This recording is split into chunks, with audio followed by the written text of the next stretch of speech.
नमस्कार मित्रमैत्रिणींनो, आज रक्षाबंधन आहे आणि रक्षाबंधनाच्या तुम्हा सगळ्यांना खूप खूप शुभेच्छा.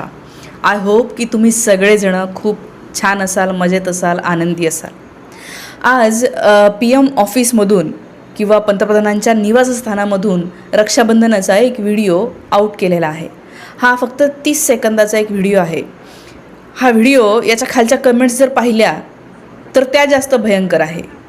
म्हणजे पंतप्रधान निवासस्थानी अशा प्रकारे रक्षाबंधन हे दरवर्षी होत आलेलं आहे.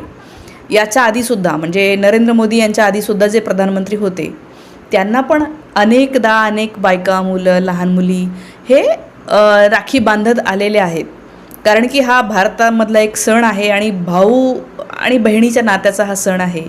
खरं तर तुम्ही कुणालाही जेव्हा राखी बांधता तेव्हा बांधणाऱ्याला आणि बांधून घेणाऱ्याला दोघांनाही छान वाटत असतं. त्यामुळे हा सण आज देशभरामध्ये साजरा होतो. तर प्रधानमंत्र्यांच्या ऑफिसमधून जेन अल्फा ज्याला आपण म्हणूया की ज्यांचा जन्म आत्ता 2012 नंतर झालेले आहे असे विद्यार्थी जे पहिली, दुसरी, तिसरी, चौथीत असतील अशा मुली या पंतप्रधान निवासस्थानी तुम्हाला इथे दिसत आहे. प्रधानमंत्री त्यांच्याशी गप्पा मारतात, शेक हँड करतात. परंतु सगळ्यात महत्त्वाचं म्हणजे हा व्हिडिओ याचं टायमिंग. म्हणजे आज तुम्ही जर पाहिलं तर आजच्या घडीला याच वेळेला बिहारमध्ये जिथे आंदोलन चाललेलं आहे आणि त्या ठिकाणी एक 6 वर्षाचा मुलगा ज्या पद्धतीने सरकारला प्रश्न विचारतोय, घेरतोय, ज्या पद्धतीने, ज्या मॅच्युरिटीने तो बोलतो आहे ते वाखाणण्याजोगं. आणि तो डायरेक्ट सरकारला प्रश्न विचारतोय की तुम्ही कसे काय विद्यार्थ्यांचे माथे फोडता, तुम्ही कसं काय त्यांना रोजगार देत नाही, तुम्ही कसं काय त्यांच्याकडे दुर्लक्ष करता, 6 वर्षाच्या मुलाला तुम्ही डिटेन करता, आमच्या शाळा बघा, आमच्या शाळांचे हाल बघा, शाळांवर तुम्ही खर्च करत नाही आहे, असे सगळे प्रश्न हा मुलगा विचारतो आहे. आज या देशामध्ये 90,000 देशातल्या सोडा फक्त महाराष्ट्रात 90,000 शाळा बंद झालेल्या आहेत.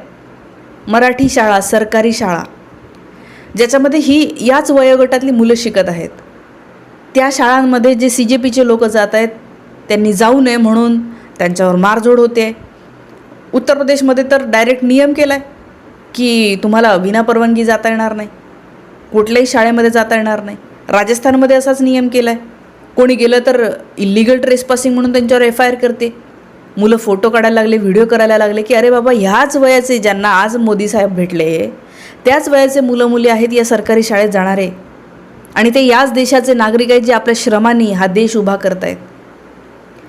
या लोकांसोबत मात्र, यांच्या मुलांसोबत मात्र प्रधानमंत्री यांच्यासाठी काय करत आहे तर त्यांच्या शाळा बंद करत आहेत, त्यांची व्यवस्था त्यांच्यापर्यंत पोचणार नाही हे बघत आहे. आणि म्हणून लोक प्रश्न विचारत आहेत. त्याच्या खालच्या कमेंट जर पाहिल्या तर एकतर आता त्यांनी काय पद्धतीने ते हायफाय केलं, मुलींनी शेक हँड केलं, तो एक वेगळा मुद्दा आहे बरं का चर्चेचा. कारण पूर्ण जर व्हिडिओ बघितला तर असं वाटत नाही की ते फार सहज आलेलं आहे. म्हणजे ज्याला आपण म्हणूया ना की आता लोक मला म्हणतात की काय बाबा तू राहुल गांधींचं कौतुक करते. मी खरंच सांगते की मी पक्ष म्हणून त्यांच्याकडे बघत नाही, एक माणूस म्हणून जर पाहिलं ना तर मला खूप सहजता दिसते. म्हणजे पुण्यातले छात्रकी गुंज कार्यक्रमामध्ये मी जेव्हा पाहिलं राहुल गांधींना ते मोमेंट जर पाहिले तर इतके सहज वाटतात. म्हणजे कुठेही ते स्क्रिप्ट आणून ते तयार केलेलं दिसत नाही. उलट मोदी साहेबांचा आज एक फोटो व्हायरल होतोय ज्याच्यात ती लहान मुलगी त्यांना गालाला पापा घेते.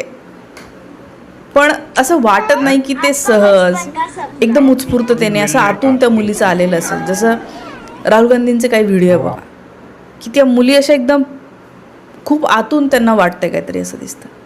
किंवा मोदी साहेब जे हाय फाय करताय ते असं इथे हात धरताय असा आणि असं करतायत. अरे तुम्ही मोकळे का नाही होत? तुम्हाला इतकी तुम्ही अवेअर आहात की कॅमेऱ्याच्या कोणत्या अँगलनी काय येत असेल. ज्या व्यक्तीला खरोखर मनापासून असं मोकळं ढाकळं भेटतं तो एकदम हाय हॅलो कसं आहे असं एक ते पूर्ण तुमच्या बॉडीमध्ये ना ईज दिसतो, एक सहजता दिसते, एक ज्याला आपण म्हणूया वेलकमिंग दिसतं. ते या व्हिडिओमध्ये दिसत नाही. त्या याचं जाऊ द्या, आता स्क्रिप्टेड असेल, काय लोकांना बोलवलं असेल बोलवू द्या. राखी बांधतात, खूप लोक आहेत मोदींचे फॅन, काही कमी नाही आहेत देशामध्ये, बरेच आहेत, जाऊन बांधतात, त्यांना बांधावं वाटतं, काहीच प्रॉब्लेम नाही आहे. पण ते आज प्रधानमंत्री आहेत, ते आपल्या खिशातून त्यांना पगार जातोय आणि पगार जाऊनसुद्धा ते काय काम करत आहेत देशाचं तर शाळा बंद करत आहेत. म्हणून त्यांना प्रश्न विचारले पाहिजे. सगळे उद्योग फक्त काही उद्योगपतींकडे देत आहेत. आपली इस्रो जी रॉकेट लॉन्चर वगैरे हे करते, त्या इस्रोचं सगळं सामान हे विकायला काढलं यांनी. आता इस्रोमधल्या लोकांनी धडाधड राजीनामे दिले. म्हणजे सायन्सच्या सेक्टरमध्ये जिथे नेहरूंनी ते स्थापन केलं होतं इस्रो, आज तिथे प्रायव्हेट सेक्टर त्यांनी घुसवलं आहे. त्याच्यातही अदानी जाणार आहे बघा. हे खूप डेंजर आहे.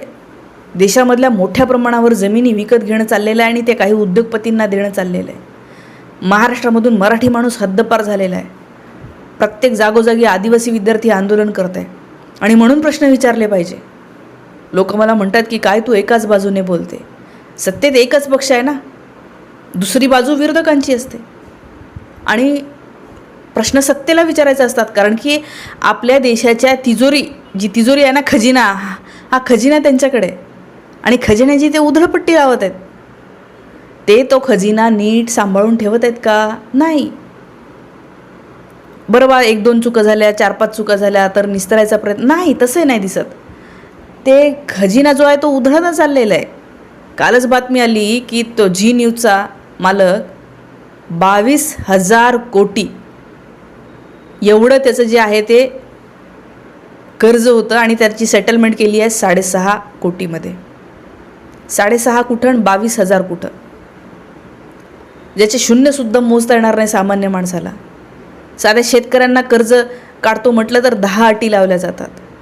तुम्ही EMI भरणारे पगारदार नोकर असाल, तुमचा एक EMI चुकला तर तुमच्याकडे बँक येते आणि तुमच्या घरावर जप्ती येते. विद्यार्थी एज्युकेशन लोन काढू शकत नाही आहे. आणि एवढ्या याच्यामध्ये पण सरकारचा खजिना मात्र कोणासाठी आहे? एक माणूस जो हजारो कोटीचा मालक आत्तासुद्धा आहे, त्याचं कर्ज माफ करण्यासाठी. त्यामुळे बोलावं लागेल. प्रत्येक जणांनी बोललं पाहिजे. आज तुम्ही कुठल्याही पक्षाचे असा, मी खरंच तुम्हाला सांगते, तुम्हाला कधीही रिग्रेट होणार नाही तुम्ही यांचा विरोध केल्याबद्दल. तुम्हाला फार बरं वाटेल की अरे हो, वेळेत मी यांचा विरोध केला. मला कुठल्याही पक्षाचं काही घेणं देणं नाही आहे. मला खरंच सांगते, अनेक लोक मला म्हणतात अरे बाबा मला कळते नाही हे लोक चुकीचे वागत आहेत म्हणून आज ते नको आहेत, असं माझं म्हणणं आहे. उद्या दुसरे सत्तेवर येतील, ते चुका करतील, त्यांनासुद्धा आपण बोलूया. पण आज हे या देशाची जी नासडी करताय, तुम्ही भारताचा इतिहास वाचला तर कळतं. ते ईस्ट इंडिया कंपनी जशी कंपनी व्यापारी म्हणून आले, त्या ब्रिटिश सरकारने त्यांना व्यापारासाठी सवलती दिल्या, सूट दिली, मदत केली आणि त्यांनी या देशाला गुलाम केलं. आजसुद्धा निवडक व्यापाऱ्यांना एवढी सूट दिली जाते आहे की हा देश इतका गरीब होत जातो आहे की इतके गरीब, इतके अशिक्षित राहतील की त्या लोकांना कळणारच नाही आजूबाजूला काय झालं. ते म्हणतील आम्हाला काही घेणं देणं नाही, आम्हाला फक्त खायला भेटतं. आणि मतदानाच्या वेळेला बरोबर त्यांच्याकडून मतदान करून घेतलं जाईल. जगामध्ये अनेक देश आहेत जे मागे गेलेले आहे, आजसुद्धा ते जाण्याच्या याच्यावर आहे. त्यामुळं कितीही काही झालं तरी मला राहवत नाही. आजचा दिवस जरी खूप आनंदाचा छान असला तरीही सांगावं लागेल, त्यांना आठवण करून द्यावी लागेल की तुम्ही इकडे छान छान हा हो हसी खुशीत व्हिडिओ टाकत जरी असाल तरी तुम्ही तुमची जबाबदारी जी आहे ती तुम्ही निभावत नाही आहात. म्हणून हा व्हिडिओ. या सगळ्याबद्दलच्या मित्रमैत्रिणींना तुमच्या प्रतिक्रियासुद्धा येऊ द्या. आजचा तुमचा भाऊबीजेचा सण कसा होता कमेंट करून सांगा. शक्य असेल तर तुम्ही चॅनलला आर्थिक मदत करू शकता. अनेक लोक मला ताई म्हणतात आणि रक्षाबंधनला मदतसुद्धा पाठवतात, तर इथे QR कोड आहे. थांबते. Thank you so much.